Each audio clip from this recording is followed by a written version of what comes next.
Nabulag na ang kaliwang mata ko. At dahil sa mga nasirang nerve, mabubulag din ang kanan kong mata sa loob ng 3 taon. Pero sabi ng manghuhula, bigla daw akong aasenso sa buhay. Dahil lang yun sa ginawa kong pagtulong 3 taon na ang nakalipas. Iniligtas ko ang isang babaeng pinaliligiran ng mga siga-siga, pero nabulag ang kaliwang mata ko dahil sinaksak ako ng bote ng beer. Ang masakit pa, hindi man lang nagpasalamat yung babae. Pagkatapos kong iligtas, bigla na lang siyang naglaho na parang bula. Ngayon, wala nang lunas ang kondisyon ko. Tumayo ako sa harap ng pwesto ng manghuhula at nagsalita. Ako si Lin Feng. Gusto kong malaman kung gaano na lang katagal ang buhay ko. Ay ho, may puting liwanag sa kaliwang mata mo. Sa loob ng 3 araw, isang malaking biyaya ang darating sa'yo. Agad kong tinanggal ang peking mata ko. Manong, peke po ito. Natigilan ang manghuhula. Isinuot kong muli ang mata ko at tumalikod na para umalis. Akala ko, kino-comfort niya lang ako. Pero bigla na lang may damaloy na kuryente mula sa peking mata. Isang matinding kirot ang naramdaman ko. Bumagsak ako sa lupa. Self-purification, kumpleto na. Nakikipag-isa na sa brain nerves. Nagtiimbagang ako at pinilit umupo sa isang bench sa gilid ng daan. Parang pinupunit ang utak ko. Hindi ko alam kung gaano katagal. Iminulat ko ang aking mga mata. Nagbago ang mundo. Isang kumpol ng mga asol na numero ang sumabog sa paningin ko. Bilis ng sasakyan, taas ng gusali, bigat ng mga dumadaan. Lahat ay malinaw na nakasulat. Kamusta ka, Lin Feng? Ako ang supercomputer sa loob ng kaliwang mata mo. Ang pangalan ko ay Tianshu. Bigla na lang may boses ng isang batang lalaki sa isip ko. Hindi pa man ako nakakabawi sa gulat. Biglang nag-focus ang paningin ko sa isang babaeng nakapulang bestida, 10 metro ang layo. Pagkalipas ng 2 minuto at 50 segundo, mamamatay siya. Bilisan mo, kunin mo yung mansanas sa tabi mo. Nataranta si Tianshu. Maayos namang naglalakad yung babae ah. Saan ang panganib dyan? Sa sumunod na segundo, biglang may nag-flash sa isip ko na parang pelikula. Isang mansanas ang gamulong mula sa tindahan ng prutas. Isang matandang lalaki ang yumuko para pulutin ito. Nalaglag ang ballpen mula sa bulsa niya sa dibdib. Nasagasaan ng isang lalaking nakabisikleta ang ballpen at natumba siya. Para iwasan ang natumbang bisikleta, biglang lumiko ang isang kotse at nawalan ito ng kontrol. Diretso itong bumangga sa babaeng nakapulang bestida. Bang, asterisk, at biglang nawala ang pangitain.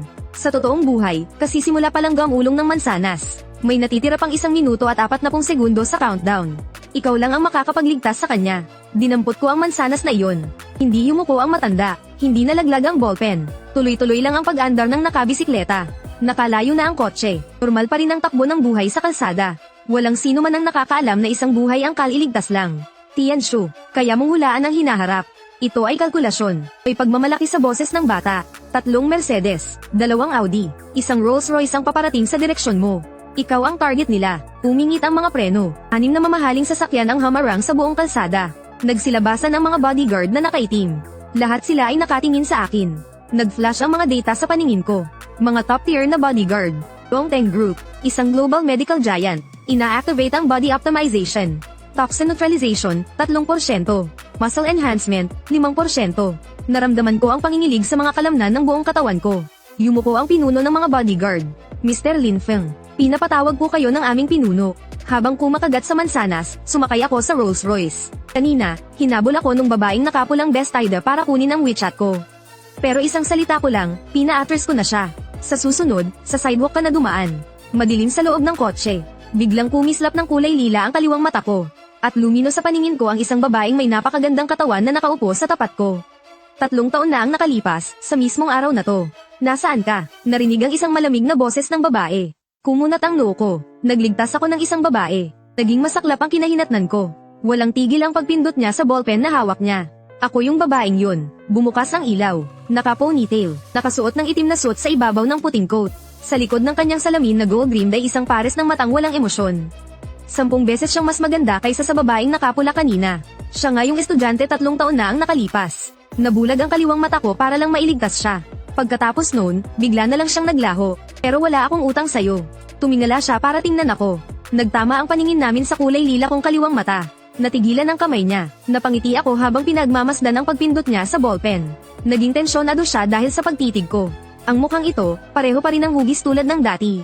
Pero parang muling inukit. Ang peklat sa gilid ng mata kapag sinamahan pa ng kulay lila nitong mata.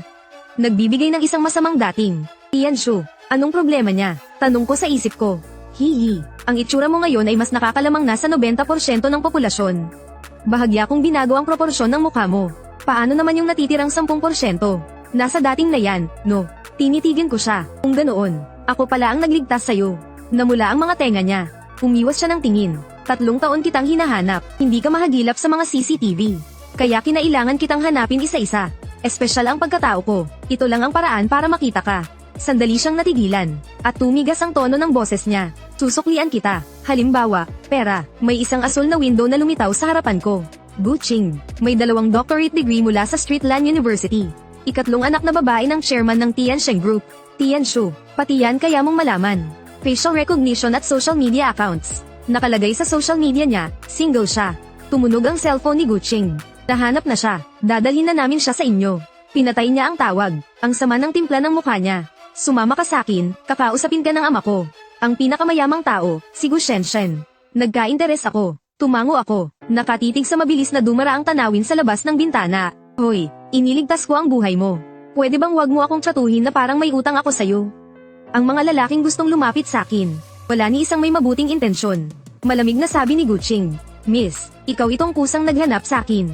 Kung hindi dahil sa'yo, hindi ko man lang malalaman na may isang tulad mo pala. Si Leding. Mga negatibong impormasyon na kinalkal lang ni Tianshu sa internet. Workaholic. Sobrang istrikto sa prinsipyo. Halos parang may sira na sa ulo. Tinanggihan ang mahigit sa 10 manliligaw. Biglang nagbago ang ekspresyon ni Guching. Ang talam ng tingin niya, parang kutsilyo. Ang lakas naman ng loob mong imbestigahan ako. Huwag kang kabahan. Hindi ako kakapit sa'yo. Dinukot ko ang kahan ng sigarilyo.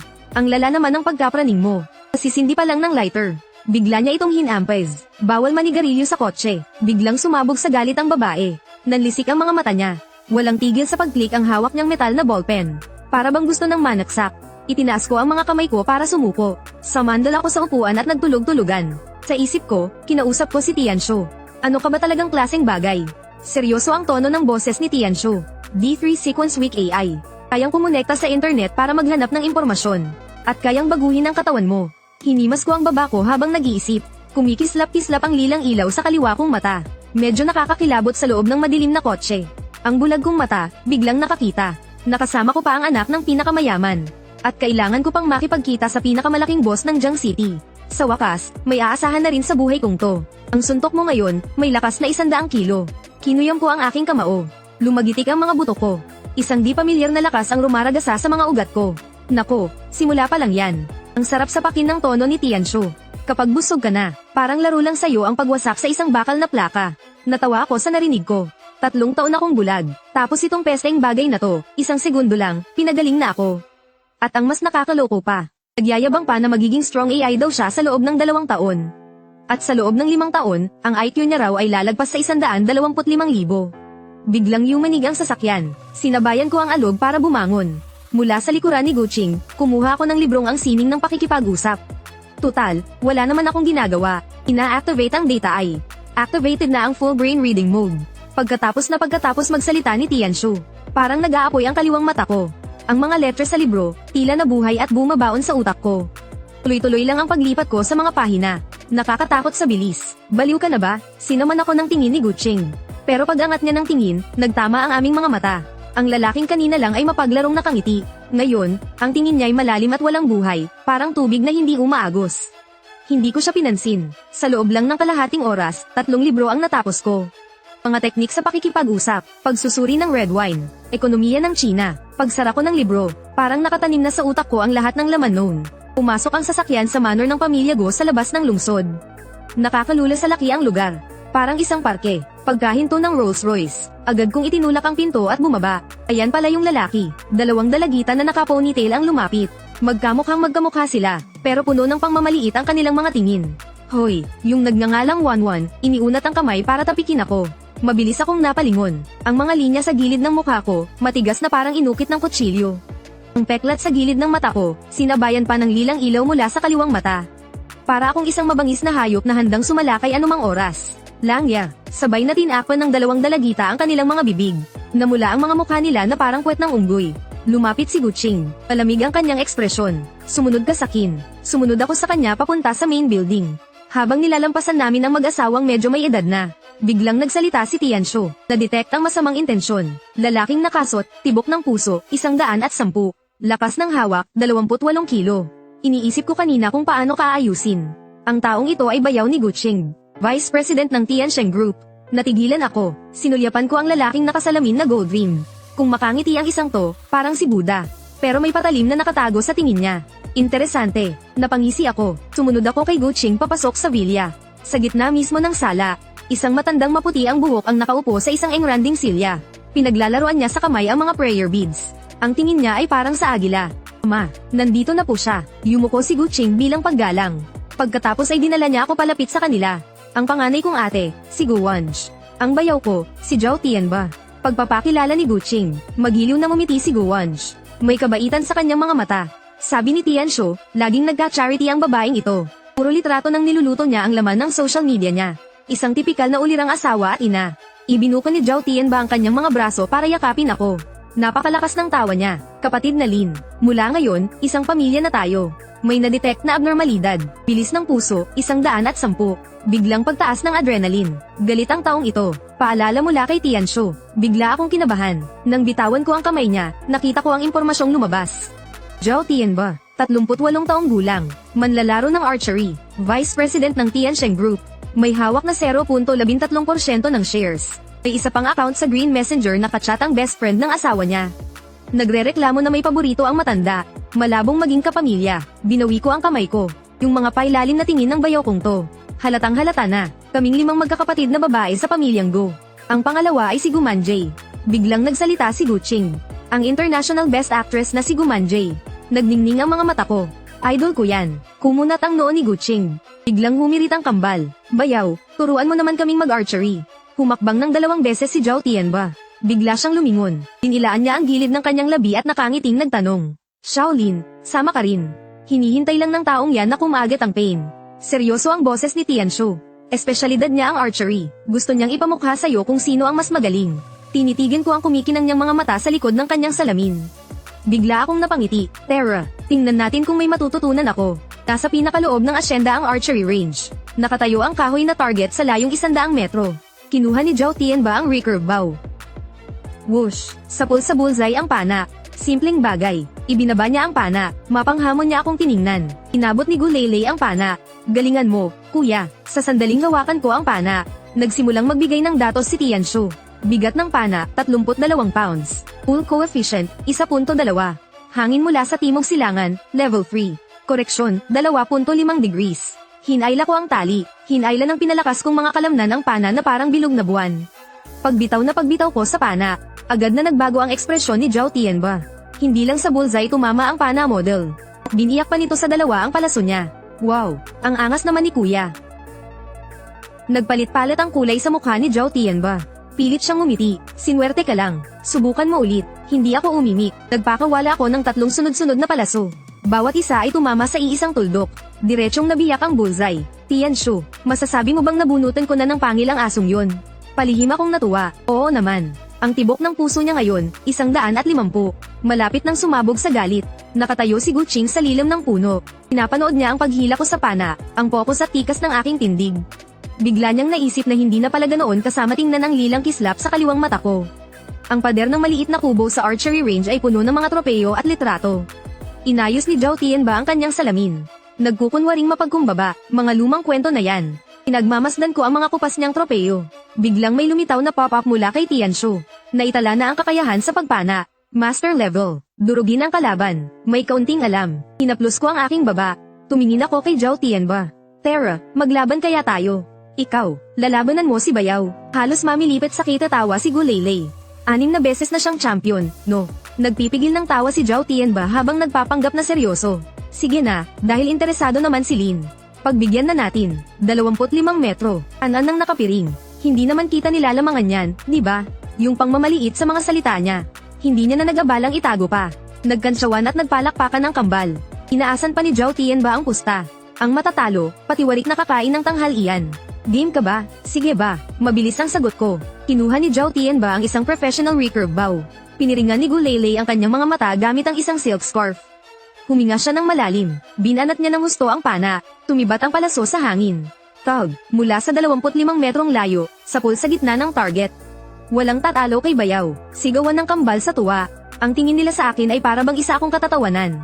Dahan-dahan akong naglakad papunta sa sulok. Dinampot ang isang luma at sirang hornbow. Ang tali nito ay gawa sa abaka. Magaspang ang kahoy. Halatang halata na isa lang itong lumang gamit para sa pangangaso sa bundok. Yan ang gagamitin mo. Napahampas sa hita si Zhao Tianba sa sobrang tawa. Lumang pana yan na panghuli ng baboy ramo. 180 libra ang bigat para mabanat yan. Kailangan pa ng 2 tao para lang mahayla yan. Gagamitin mo yung bagay na yan para tumira sa 30 metro. Halos mabaliw siya sa tuwa sa isip-isip niya. Naghahanap ng kahihiyan ang tanggang to.